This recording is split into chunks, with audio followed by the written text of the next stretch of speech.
नमस्कार, SBT news में आपका स्वागत है। पेश है 10 अक्टूबर गुरुवार दोपहर 1:15 बजे राजस्थान की 15 बड़ी खबरें। सबसे पहले एक नजर डालते हैं आज की हेडलाइंस पर। वेस्टर्न डिस्टर्बेंस के कारण 24 घंटों में हुई राज्य के 6 जिलों में बारिश, ओलावृष्टि। टाटा का निधन, राजकीय सम्मान से होगी विदाई। सीजीआई चंद्रचूड़ बोले, देश की पूरी निष्ठा से सेवा की, 10 नवंबर को होंगे रिटायर। सरकारी कर्मियों के लिए विदेश यात्रा की गाइडलाइन जारी। संचौर जिले में सड़क हादसे में हुई 3 युवकों की मौत। और अब खबरें विस्तार से सुनिए। राजस्थान में एक्टिव हुए वेस्टर्न डिस्टर्बेंस के कारण पिछले 24 घंटों में राज्य के 6 जिलों में बारिश, ओलावृष्टि हुई है। राजस्थान में मानसून के बाद ये सीजन की पहली ओलावृष्टि है। बीकानेर, चूरू, गंगानगर, नागौर, हनुमानगढ़, झुंझुनू, सीकर के एरिया में तेज हवाओं के साथ कई स्थानों पर बारिश हुई। कई जगह ओले भी गिरे। बीकानेर में 12 mm बरसात दर्ज हुई, जो अक्टूबर माह में पिछले 10 साल की सर्वाधिक बारिश दर्ज हुई है। मौसम विशेषज्ञों ने बताया कि इस सिस्टम का असर आज खत्म हो जाएगा। टाटा सन्स के मानद चेयरमैन रतन नवल टाटा का 86 साल की उम्र में निधन हो गया। उन्होंने बुधवार देर रात करीब 11 बजे अंतिम सांस ली। वे मुंबई के ब्रीच कैंडी अस्पताल में इंसेंटिव केयर यूनिट आईसीयू में भर्ती थे। निधन की जानकारी उद्योगपति हर्ष गोयनका ने सबसे पहले दी। उन्होंने रात 11:24 पर सोशल मीडिया पर लिखा, घड़ी की टिक टिक बंद हो गई, टाइटन नहीं रहे। रात करीब 2 बजे उनका पार्थिव शरीर अस्पताल से उनके घर ले जाया गया। टाटा का राजकीय सम्मान के साथ अंतिम संस्कार किया जाएगा। उनका पार्थिव शरीर मुंबई के national centre for performing arts NCPA पहुंच गया है। लोग यहां शाम 4 बजे तक उनके अंतिम दर्शन कर सकेंगे। Chief justice of India DY Chandrachud ने कहा कि मैंने पूरी निष्ठा के साथ देश की सेवा की है। मुझे इस बात का डर और चिंता है कि इतिहास मेरे कार्यकाल का आकलन कैसे करेगा। सीजीआई ने ये बात भूटान में Jigme Singye Wangchuck school of law के तीसरे कन्वोकेशन सेरेमनी के दौरान अपने संबोधन में कही। चंद्रचूड़ का कार्यकाल अगले महीने 10 नवंबर को पूरा होने जा रहा है। उन्होंने 13 मई 2016 को कोर्ट में जस्टिस के तौर पर पदभार संभाला था। राजस्थान सरकार ने सरकारी कर्मचारियों और अधिकारियों की विदेश यात्रा के लिए नई गाइडलाइन जारी की है। इसके अनुसार विभाग के सक्षम अधिकारी निजी विदेश यात्रा की अनुमति दे सकते हैं। हालांकि यदि कर्मचारी या अधिकारी विदेश यात्रा के दौरान कोई लाभ प्राप्त करना चाहते हैं तो उन्हें पहले अनुमति लेनी होगी। इसके अलावा वित्त विभाग ने एक आदेश जारी करके प्रोबेशन पीरियड में फिक्सेशन की स्थिति को स्पष्ट किया है। संचौर जिले में बीती रात को सड़क हादसे में 3 युवकों की मौत हो गई। ये हादसा जिले में परावा के पास हुआ। पुलिस के अनुसार तीनों युवक बाइक पर गरबा देखने जा रहे थे। रास्ते में परावा के पास किसी अज्ञात वाहन ने बाइक को टक्कर मार दी, जिससे तीनों युवकों की मौके पर ही मौत हो गई।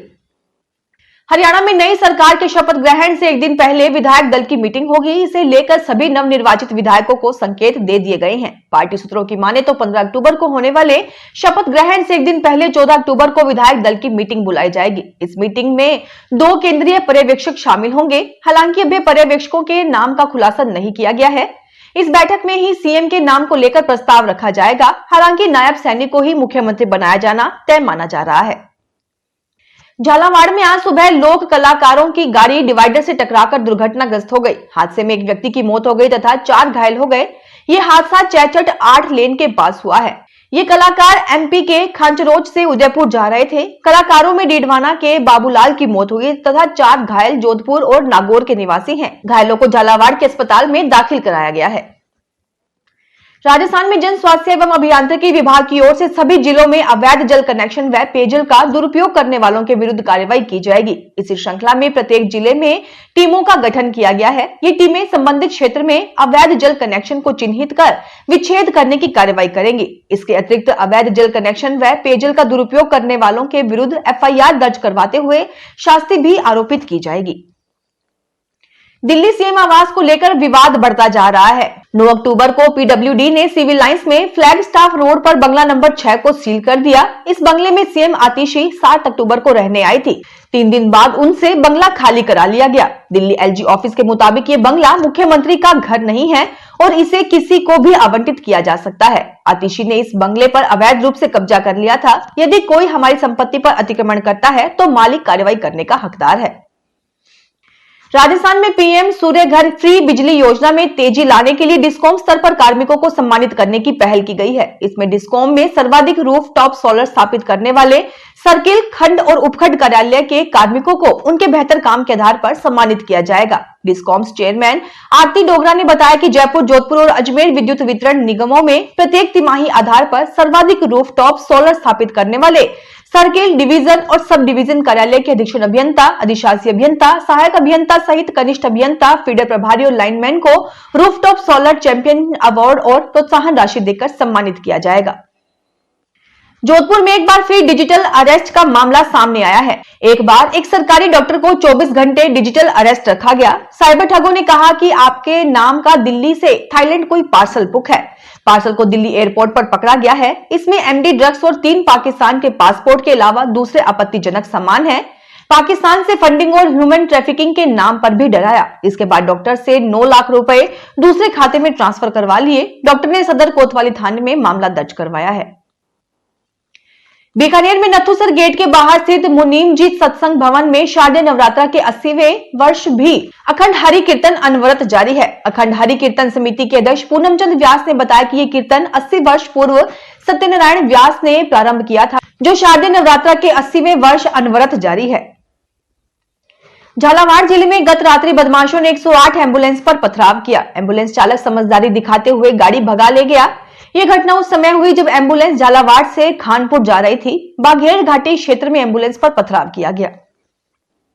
देशव्यापी जनगणना अब 2025 में ही शुरू हो पाएगी। जनगणना रजिस्ट्रार ने एक आदेश जारी कर राज्यों को अपने मंडलों, जिलों, सब डिवीजनों, तहसीलों और गांवों की सीमाएं 31 दिसंबर 2024 तक बदलने की छूट दे दी है। पहले ये सीमा 30 जून तक ही थी। दरअसल जनगणना शुरू कराने के लिए सरकारी सीमाएं सील करना पहली शर्त है। सूत्रों के अनुसार अब 1 जनवरी 2025 के बाद कभी भी जनगणना शुरू हो सकेगी। सरकारी सीमाएं सील करने के आदेश पिछले 2 साल से बढ़ रहा है। राजस्थान के सहकारी बैंकों में लंबे समय बाद भर्ती होने जा रही है। साल 2019 के बाद राज्य सहकारी बैंक और जिला केंद्रीय सहकारी बैंकों में भर्ती नहीं हुई थी, लेकिन अब सरकार इन बैंकों के खाली पदों पर भर्ती करने जा रही है। सहकारिता मंत्री गौतम कुमार दत्त ने बताया कि प्रदेश में सहकारी बैंकों में 450 से अधिक पदों पर भर्ती प्रक्रिया जल्द शुरू की जाएगी। उन्होंने कहा कि सहकारी बैंकों में बैंकिंग सहायक प्रबंधक, वरिष्ठ प्रबंधक एवं कंप्यूटर प्रोग्रामर के पदों पर सीधी भर्ती की प्रक्रिया जल्द शुरू की जाएगी। फिलहाल इस बुलेटिन में इतना ही। फिर हाजिर होंगे और बड़ी खबरों के साथ।